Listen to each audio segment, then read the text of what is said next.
Parler de santé mentale avec les enfants, ça peut faire peur. Les retours qu'on a pu avoir, c'est que si on en parle, on va ouvrir la boîte de Pandore et on va avoir beaucoup de sujets lourds, compliqués qui vont sortir et on ne saura pas y faire face.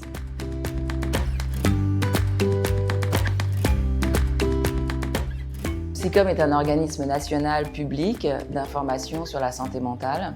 Nos deux missions principales, c'est d'informer, donc proposer une information fiable, accessible et indépendante pour toute la population. Et puis une mission pédagogique qui est de faire comprendre qu'on a toutes et tous une santé mentale, quel que soit son âge, quelle que soit sa situation.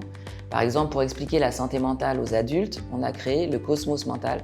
Et pour parler de santé mentale avec les enfants, on a utilisé la métaphore du jardin avec un kit pédagogique qui s'appelle le jardin du dedans. Et cette histoire, elle va parler de quelque chose qui s'appelle la santé mentale. Est-ce que vous connaissez, vous avez déjà entendu parler de ce mot-là ? Le jardin du dedans, c'est un outil pédagogique qui se décline aujourd'hui en deux axes, mais qui a d'abord vu le jour avec la création d'un kit qui s'adressait aux enfants de 8-11 ans, qui était proposé pour une animation collective, donc plutôt dans les classes, dans le périscolaire ou dans le cadre de bibliothèque. Donc c'est un animateur qui va s'appuyer sur ce qu'on appelle un kamishibai, donc qui est un théâtre d'images. On va proposer les différents visuels et en même temps on va raconter l'histoire. Donc ça, c'était la première étape du projet. Pour aller plus loin, l'idée, ça a été de développer une série d'animations qui, cette fois-ci, serait diffusée à la télé et qui permettrait de s'adresser à tous les enfants de France. L'idée, c'était que chaque enfant, enfin tous les enfants si possible, puissent à un moment donné entendre le mot santé mentale, comprendre ce qu'était la santé mentale. Mais c'est lui là, il m'a dit que j'avais la santé mentale. De la santé mentale ? Mais tout le monde a une santé mentale. Et c'est comme pour la santé du corps, on peut en prendre soin. Comme d'un grand jardin qu'on voudrait préserver.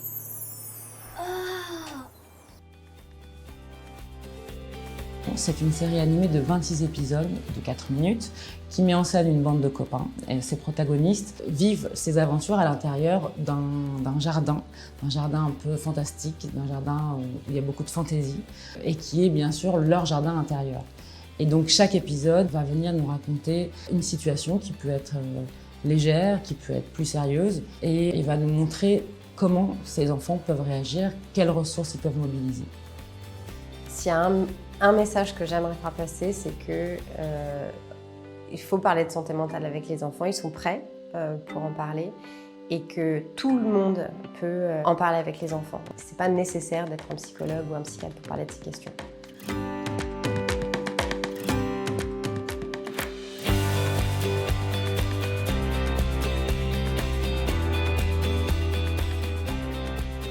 Le soutien de la Fondation Aesio va nous aider à mener un projet qui me tient particulièrement à cœur, qui est créer une série animée autour du jardin du dedans. Mais aussi, ce qui est très appréciable, c'est la rencontre avec d'autres acteurs, d'autres lauréats, ce retour d'expérience, ce partage d'expérience sur ce qu'on fait les uns les autres dans le champ de la santé mentale est vraiment très riche.